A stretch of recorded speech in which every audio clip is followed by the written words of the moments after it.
Hey guys, it's Altheta, the magical minister. I you know, I'm always tuned in, tapped in. I don't try to be, I just have to be. It's the only way I move and breathe and have my being, especially in these precarious times. And when energy moves, I gotta move too. I have to speak. So it's like this strange phenomena, this strange energy for this time that we're in, on the 333 on the right side of me. I'm constantly bombarded with synchronicities all the time. 333, 999, boom, right there. Everything. So, power is all over me. Anointing, angels, guides. Guys, please like and share and subscribe to my channel. Thank you again for joining me.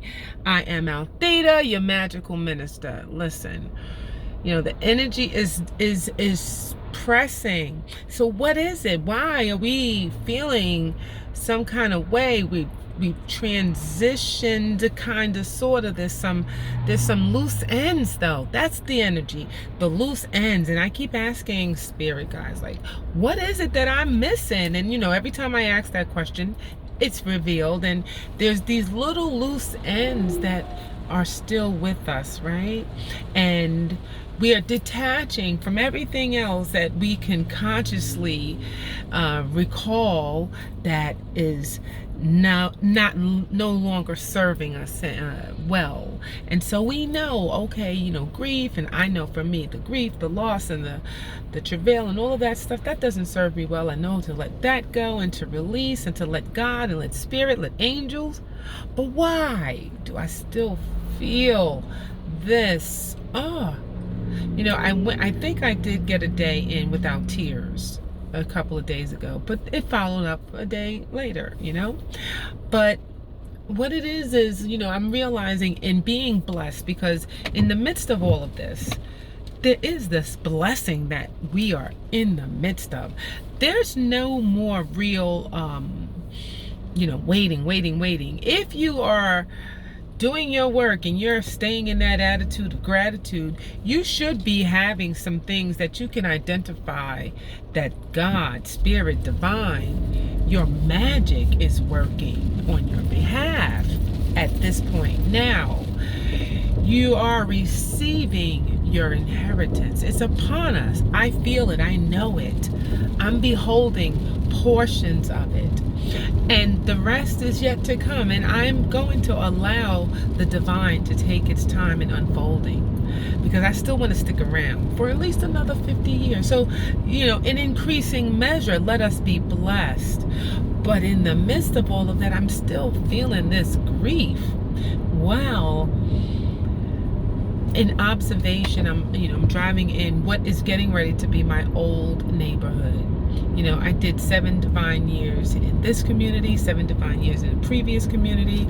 I had a year of transformation, 2021, and travail, and all of the transformation. That 8th year is just that year of cleansing, purging, renewing, and as I'm thinking, like, wow, I'm getting ready to be, this is going to be a distant memory. I'll still be connected to this community because I have children and children's children here. And so, but spirit, in this rain, in this Scorpio season, my love, who died January 3rd, he was a Scorpio. And this season right here, as we all know, if you're listening, please still listen, we know it's some significant shifts going on energetically, spiritually, whatever you want to call it. And it's purging me of what remains on this physical level. There's still that attachment that your physical man being has it in its DNA, in its fiber.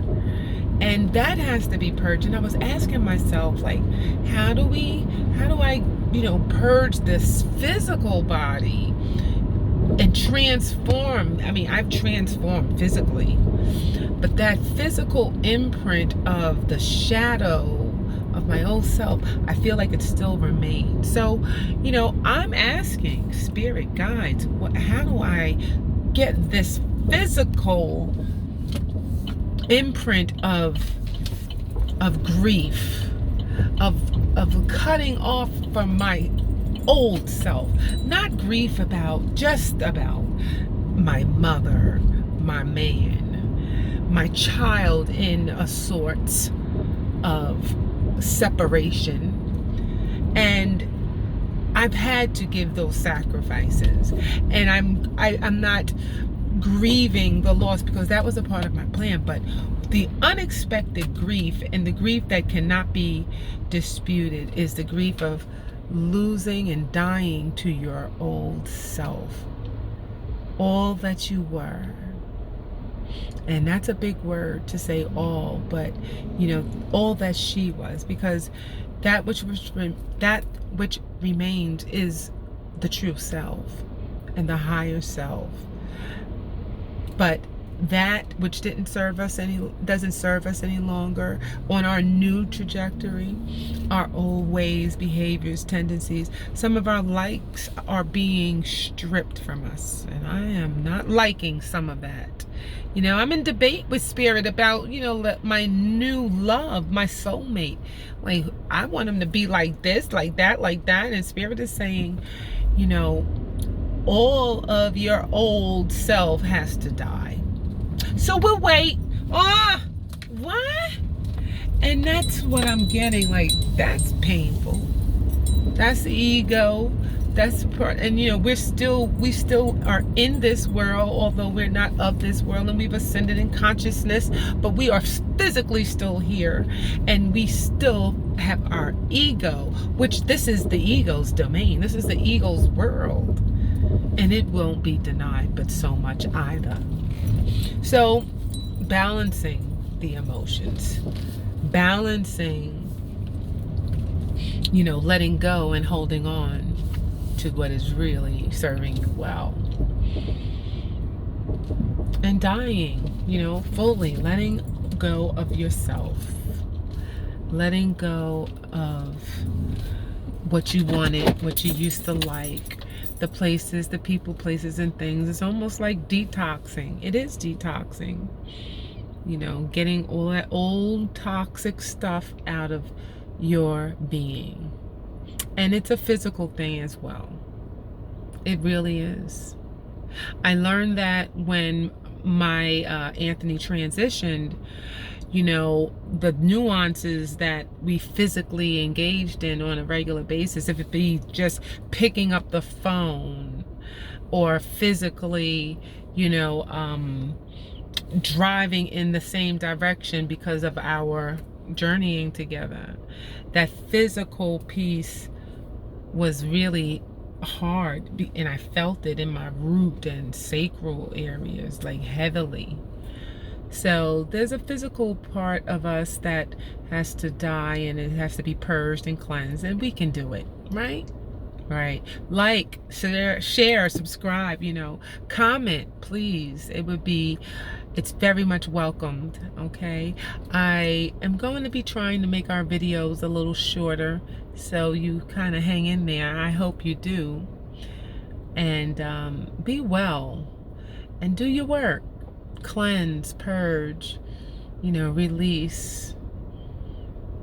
When those emotions come up, and those feelings, because sometimes they start just as physical feelings. When you start to physically feel something, and then it becomes an emotional expression that's low vibrational, let's do our work. Namaste. Ask your guides to give you a hand, and they will.